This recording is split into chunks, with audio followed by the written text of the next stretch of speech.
قابل احترام پیارے اساتذہ کرام اور معزز سامعین، السلام علیکم ورحمۃ اللہ وبرکاتہ۔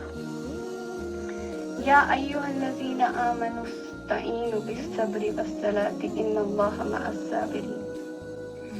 اے لوگوں جو ایمان لائے ہو، صبر اور نماز سے مدد لیا کرو، بے شک اللہ صبر کرنے والوں کے ساتھ ہے۔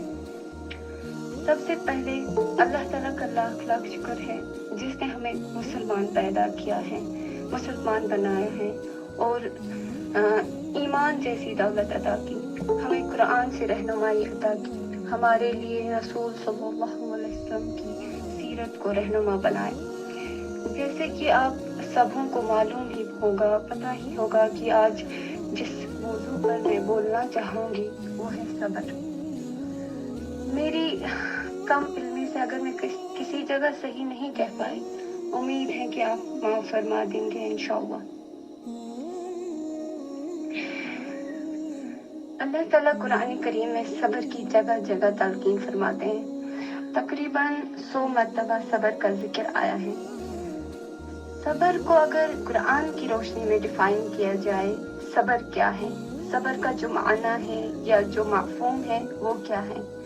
وہ ہے رک جانا، ثابت قدم رہنا، مشکلات برداشت کرنا، جدوجہد کرنا، بہادری اور جرأت دکھانا اور اپنے مشن پر قائم رہنا اور دین کے پھیلانے میں اللہ کی رضا کے لیے جدوجہد کرنا۔ قرآن مجید میں اللہ تعالیٰ فرماتے ہیں وَلَنَبْلُوَنَّكُمْ بِشَيْءٍ مِّنَ الْخَوْفِ وَالْجُوعِ وَنَقْصٍ مِّنَ الْأَمْوَالِ وَأَنفُسٍ وَالثَّمَرَاتِ وَبَشِّرِ الصَّابِرِينَ۔ اور ہم ضرور آزمائیں گے تم کو تھوڑے ڈر سے، تھوڑی بھوک سے، مالوں، جانوں اور پھلوں کے نقصانات سے۔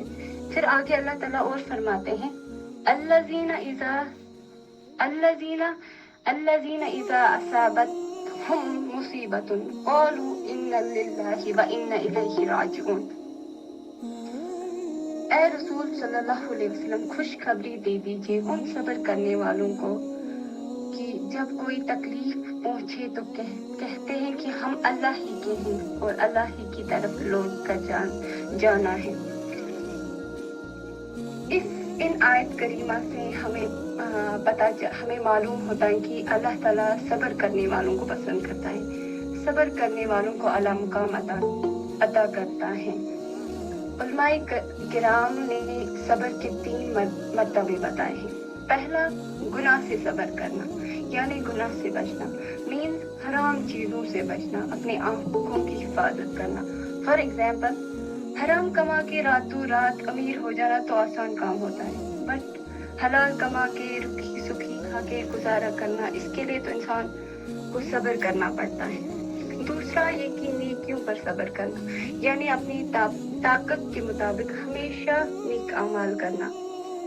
جیسے کہ اللہ تعالیٰ نے ہم پہ بہت سارے فرائض رکھے ہیں، جیسے کہ نماز، روزے۔ اگر ہم ونٹر کی بات کریں، ونٹر میں جب ہم صبح اٹھتے ہیں، سرد پانی سے منہ دھوتے ہیں، وہ بھی ایک صبر ہے۔ یا اگر ہم روزوں کی بات کریں، گرمیوں کی روزوں کو لیتے ہیں تو وہ بھی ایک صبر ہے، گرمیوں میں روزے رکھنا۔ تیسرا ہے مصیبتوں پر صبر کرنا، جو سب سے اعلیٰ مرتبہ والا صبر ہے۔ حدیث میں آیا ہے، حضرت انس بن مالک سے روایت ہے کہ حضرت سلیم جو حضرت ابو طلحہ کی بیوی ہوتی ہیں، جن کا بچہ بہت بیمار ہوتا ہے، شوہر بیمار بچے کو چھوڑ کے جاتے ہیں، واپس جب گھر آ جاتے ہیں تو بچہ فوت ہو چکا ہوتا ہے۔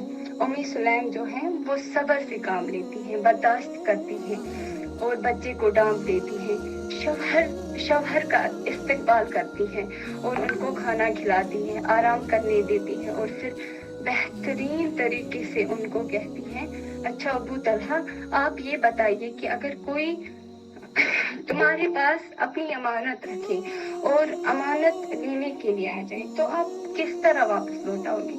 تو کہنے لگے کہ خوشی کے ساتھ لوٹاؤں گا۔ وہ پوچھا آپ ناراض تو نہیں ہوں گے؟ وہ امانت لینے کیوں آئے؟